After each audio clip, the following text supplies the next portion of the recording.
I don't ever slow up, no I don't take I got no love for the fakeness. If you wanna play tough and wanna hate this, I'll always show up.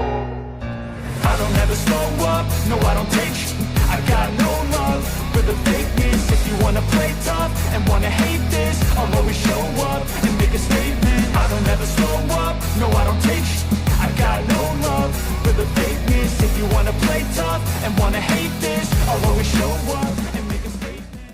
कहानी शुरू होती है और हम एक school में Pappu penis को देखते हैं जो अपने दोस्तों को एक रॉक कॉन्सर्ट की 2 टिकट्स दिखाकर स्टाइल मार रहा होता है। तभी उसका एक दोस्त कहता है कि तुम्हें अपने साथ भड़वी को ले जाना चाहिए, उसके संतरे बहुत बड़े बड़े हैं। पप्पू पेनिस कहता है कि मुझे लड़कियों में कोई इंटरेस्ट नहीं है, मुझे तो औरतें पसंद हैं। तभी वहाँ पर हम उसकी टीचर को देखते हैं जो दिखने में एकदम माल लगती है और उसे देखकर स्कूल के सभी बच्चों के छोटे चेतन खड़े हो जाया करते हैं। पप्पू पेनिस अपनी टीचर से पूछता है कि तुम मेरे साथ रॉक कॉन्सर्ट देखने चलोगी। इस पर टीचर उसे बोलती है कि तुम्हारा ऑफर तो अच्छा है लेकिन मैं तुम्हारी गर्लफ्रेंड नहीं हूँ। पप्पू पेनिस बोलता है कि कोई बात नहीं, हम दोनों किसी सुनसान जगह पर चलते हैं जहाँ पर तुम मेरे छोटे चेतन को पकड़कर उसे थोड़ी मसाज दे देना। अभी सुनकर टीचर को गुस्सा आ जाता है और वो उसे 1 महीने की डिटेंशन दे देती है। इसके बाद हम पप्पू पेनिस को डिटेंशन रूम में देखते हैं जहाँ पर वो टीचर से अपने बर्ताव के लिए माफी मांगता है, जिस पर टीचर उसे बोलती है कि अब क्या हुआ, अब तुम्हें अपने छोटे पप्पू की मसाज नहीं करवानी। पप्पू पेनिस च्युइंगम चबा रहा था तो टीचर उसे थूकने के लिए कहती है, लेकिन वो इस च्युइंगम को फेंकने की बजाय खुद ही खाने लग जाती है। इसके बाद वो पप्पू पेनिस को रिझाने लगती है, जिसको देखकर हमें पता चलता है कि वो पप्पू पेनिस के छोटे पप्पू से अपनी दुकान का गोदाम बनवाना चाहती है।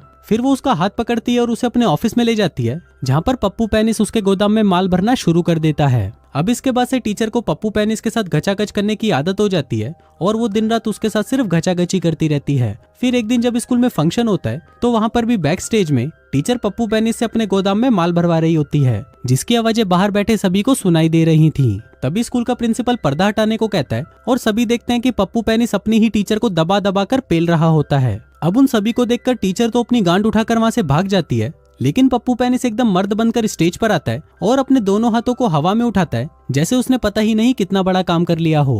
पूरा स्कूल उसके इस कारनामे को देखकर खुश होता है और सभी जोर जोर से उसका नाम ही चिल्ला रहे होते हैं। फिर कुछ महीनों बाद टीचर और पप्पू पेनिस को कोर्ट में पेश किया जाता है क्योंकि इन दोनों के बीच में जो कुछ भी हुआ वो गलत था और इससे स्कूल की इमेज भी खराब हो रही थी। फिर जज सजा सुनाने के लिए टीचर को खड़े होने के लिए कहती है, लेकिन हम देखते हैं कि टीचर सही से खड़ी नहीं हो पा रही थी क्योंकि वो अब प्रेग्नेंट हो चुकी थी। अब ये देखकर हम व्यूअर समझ जाते हैं कि पप्पू पेनिस ने अपना सारा माल टीचर के गोदाम के अंदर ही स्टोर कर दिया था। जज टीचर से कहती है कि तुमने जो कुछ भी किया उसका तुम्हें कोई पछतावा नहीं है और तुमने कहा है कि मैं पप्पू पेनिस से तो अपनी बार बार मरवाना चाहती हूँ क्योंकि सिर्फ वही अकेला मर्द है जो मुझे चरम सुख की प्राप्ति दे पाता है। अब जज टीचर को 30 साल की जेल की सजा सुनाती है और कहती है कि जब पप्पू पेनिस 18 साल का हो जाएगा तो बच्चे की कस्टडी उसे दे दी जाएगी।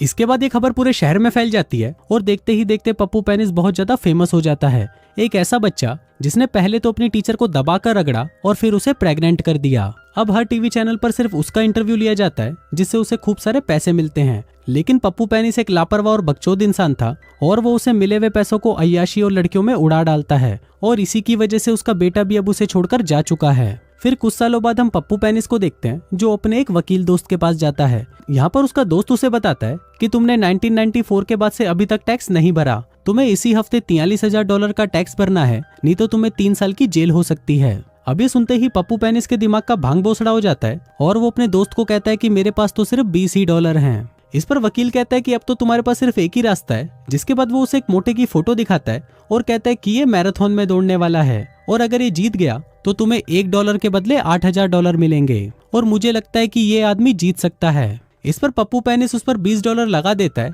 लेकिन वो सिर्फ उसी के भरोसे नहीं बैठ सकता था।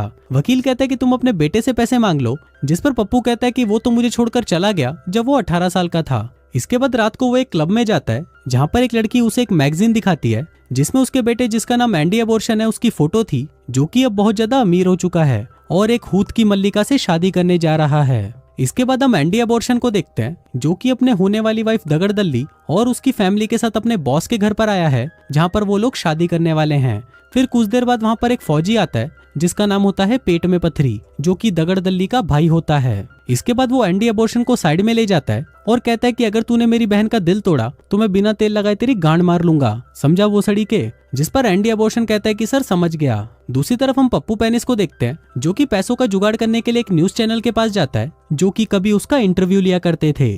तभी वहाँ पर उसका एक दोस्त गंड फकीर आता है। पप्पू पेनिस उससे पैसे उधार मांगता है, लेकिन गंड फकीर उससे गुस्सा था क्योंकि पप्पू पेनिस ने उसकी माँ को ही बजा डाला था। पप्पू पेनिस उसे कहता है कि मुझे पता नहीं था कि वो तेरी मॉम है, नहीं तो मैं उसकी घोड़ी बनाकर भी लेता। इस बात से गंड फकीर को गुस्सा आ जाता है और वो दोनों वहाँ पर झगड़ने लग जाते हैं। तभी वहाँ पर उस चैनल का बॉस आता है जो पप्पू पेनिस को अपने रूम में ले जाता है और उसे कहता है कि अब तुम्हारी कहानी में लोगों को कोई इंटरेस्ट नहीं है और अगर तुम्हें पैसे चाहिए तो तुम्हें अपने बेटे को उसकी मॉम से मिलवाने जेल में ले जाना होगा, वो भी हम लोगों के कैमरे के सामने, जिसके बदले में मैं तुम्हें $50,000 दूंगा। अब ये सुनते ही वो अपने बेटे का पता निकालकर उसकी जिंदगी के लोड़े लगाने सीधा उसके बॉस के घर पहुंच जाता है, जिसको देखते ही उसके बेटे की गांड फट जाती है और वो सभी को कहता है कि ये मेरा दोस्त है। दरअसल एंडी अबॉर्शन ने सभी को बता रखा था कि उसके डैड मर चुके हैं ताकि किसी को भी ये पता न चले कि वो एक हवसी टीचर की नाजायज औलाद है। अब सभी लोगों को पप्पू पेनिस इतना पसंद आ जाता है कि वो उसे शादी तक वहीं रुकने के लिए कहते हैं। इसके बाद एंडी अबॉर्शन पप्पू पेनिस को उसका रूम दिखाता है और कहता है कि तुम्हें पता चल गया कि मेरे पास पैसे हैं तो तुम अपनी गांड उठाकर पैसे मांगने यहाँ पर आ गए। जिस पर पप्पू पेनिस उसे कहता है कि चुप कर भोसड़ी के, अगर उस दिन मैंने कॉन्डम पहन लिया होता तो तू यहाँ पर खड़ा नहीं होता। इसके बाद वो अपने बेटे से कहता है कि तुम जेल जाकर अपनी माँ से मिल लो, वो तुम्हें बहुत याद कर रही है। लेकिन एंडी अबॉर्शन उसे मना कर देता है कि मैं अपनी शादी छोड़कर कहीं नहीं जाने वाला। फिर अगले दिन पार्टी में एक आदमी पप्पू पेनिस को पहचान लेता है कि ये वही लड़का है जिसने अपनी टीचर को प्रेग्नेंट कर दिया था। इसके बाद पप्पू पेनिस सभी को अपने इस महान काम की कहानियां सुनाने लगता है, जिसे सुनकर सभी लोग बहुत खुश होते हैं और सभी उसे पसंद करने लगते हैं। फिर रात को वो एक बुढ़िया के रूम में जाता है और वहाँ पर गंदी मैगजीन ढूंढने लगता है ताकि वो अपनी हाथ गाड़ी चला सके। लेकिन जब उसे वहाँ पर कुछ नहीं मिलता तो वो उस बुढ़िया की फोटो उठा लेता है और उसे ही अपने साथ इमेजिन करके अपनी हाथ गाड़ी चलाने लगता है। फिर अगली सुबह जब बुढ़िया रूम में आती है तो वो वहाँ पर पड़े हुए टिश्यू पेपर्स को देखकर समझ जाती है कि ये साला कल रात उसे याद करके कई बार अपना पानी निकाल चुका है। फिर रात को वो सभी एंडी अबॉर्शन की बैचलर पार्टी सेलिब्रेट करने के लिए स्पा में जाते हैं। वहाँ पर उन्हें ड्रिंक्स दी जाती है जिसे पप्पू पेनिस थूक देता है और बोलता है कि भोसड़ी वालों अपना मुंह डालकर दे दिया तुमने।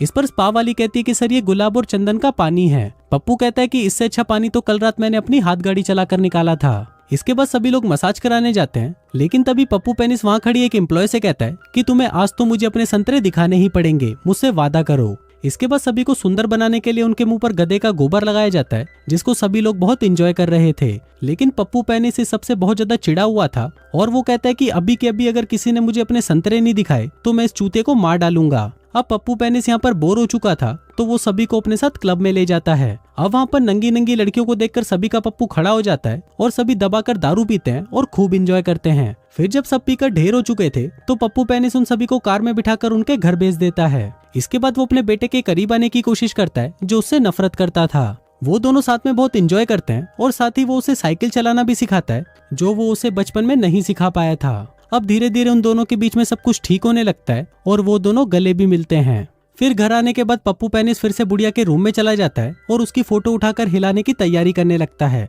लेकिन तभी वहाँ पर बुढ़िया आ जाती है और उसे कहती है कि चलो साथ में करते हैं। जिसके बाद पप्पू पेनिस उसकी बंजर जमीन पर पानी डाल डालकर उसे फिर से हरा भरा कर देता है। दूसरी तरफ हम एंडी अबॉर्शन को देखते हैं जो अपने रूम में पहुंचता है। वहाँ पर वो एक पुतले को देखता है जिस पर उसकी वाइफ की वेडिंग ड्रेस टंगी थी। एंडी अबॉर्शन को लगता है कि शायद ही उसकी वाइफ दगड़दल्ली है तो वो उसे बजा डालता है। फिर अगली सुबह जब दगड़दल्ली की चिल्लाने की आवाज आती है तो उसे पता चलता है कि कल रात नशे में एंडी अबॉर्शन ने उसकी ड्रेस पर उल्टी कर दी थी और उस पर अपना पानी भी छोड़ दिया था। फिर कुछ देर बाद पप्पू पेनिस को एंडी अबॉर्शन का कॉल आता है जो उसे बताता है कि वो अपनी मॉम से मिलने जेल जा रहा है। अभी सुनकर पप्पू पेनिस की फट जाती है और वो जल्दी से अपनी खटारा निकालकर एंडी के पीछे भागता है। फिर जेल पहुंचकर वो उसे कहता है कि हमें यहाँ से अभी जाना होगा, तुम्हारी शादी होने वाली है और तुम शादी के बाद ही यहाँ पर आना। लेकिन तभी वहाँ पर वो हफ्सी टीचर आ जाती है जो अब बूढ़ी हो चुकी है पर लोगों का पानी निकालने में वो अभी भी एक्सपर्ट है। फिर वो दोनों आपस में बातें करने लगते हैं, लेकिन तभी वहाँ पर वो न्यूज रिपोर्टर भी पहुंच जाता है जिसको देखकर एंडी अबॉर्शन समझ जाता है कि इन्हें यहाँ पर इसके बाप ने ही बुलाया है। अब ये देखकर वो गुस्सा होकर वहाँ से जाने लगता है और यहीं से इन दोनों का रिश्ता भी वापस से खराब हो जाता है। फिर घर आकर पप्पू पेनिस अपना सामान पैक करके वहाँ से जाने लगता है, लेकिन तभी उसे नीचे से किसी की बातें करने की आवाजें आने लगती हैं। वो नीचे झांक कर देखता है तो उसे पता चलता है कि ये तो दगड़दल्ली है जिसका अफेयर एंडी के बॉस के साथ चल रहा है। अभी जानकर वो एंडी अबॉर्शन के पास जाता है और उसे कहता है कि तुम्हारी वाइफ तुम्हें धोखा दे रही है और उसका अफेयर तुम्हारे बॉस के साथ चल रहा है। लेकिन तभी वहाँ पर दगड़दल्ली आती है और कहती है कि मेरा किसी के साथ भी कोई अफेयर नहीं चल रहा, मैं तो एक राइटर से बात कर रही थी हमारी शादी के बारे में लिखने के लिए। अब यहाँ पर पप्पू पेनिस गलत साबित हो जाता है और वहाँ से चला जाता है। लेकिन तभी जाने से पहले वो दगड़दल्ली का दिल दुखाने के लिए उससे माफी मांगने आइसक्रीम लेके जाता है। लेकिन जब वो उसके रूम के बाहर पहुँचता है तो उसे अंदर से दगड़दल्ली के चिल्लाने की आवाजें सुनाई देती हैं। अब दगड़दल्ली को कौन बजा रहा था ये जानने के लिए वो खिड़की से अंदर घुसता है, पर जब वो उस आदमी को देखता है तो वो शॉक्ड हो जाता है क्योंकि उसे बजाने वाला और कोई नहीं बल्कि उसका ही भाई पेट में पथरी था। अब इसी मौके का फायदा उठाकर वो उन दोनों की फोटो खींच लेता है, लेकिन तभी दगड़दल्ली उसका मुंह बंद रखने के लिए उसे $50,000 का चेक देती है, जिसको लेकर वो शांति से अपने घर वापस आ जाता है। लेकिन अब उसका मन नहीं मान रहा था क्योंकि उसके बेटे के साथ गलत हो रहा था, इसलिए वो अपना पिछवाड़ा उठाकर अपने बेटे की शादी में पहुंच जाता है और उसे कहता है कि तुम्हारी होने वाली वाइफ ने मुझे अपना मुंह बंद रखने के लिए $50,000 दिए थे, लेकिन अब मुझे ये पैसे नहीं चाहिए। इसके बाद वो दगड़दल्ली से कहता है कि तुम सबको सच बता रही हो, नहीं तो मैं सबको सच बता दूंगा। तभी दगड़दल्ली एंडी अबॉर्शन के कान में कहती है कि मुझे पप्पू मुंह में लेना पसंद नहीं है। इस पर एंडी अबॉर्शन कहते हैं तो क्या हुआ, ये कोई बड़ी बात नहीं है। पप्पू पेनिस उसे कहता है कि चूतिया क्यों बना रही है, सच बता उसे। जिसके बाद वो एंडी अबॉर्शन को सब कुछ सच बता देती है और इसको सुनकर एंडी अबॉर्शन की फटकर 464 हो जाती है।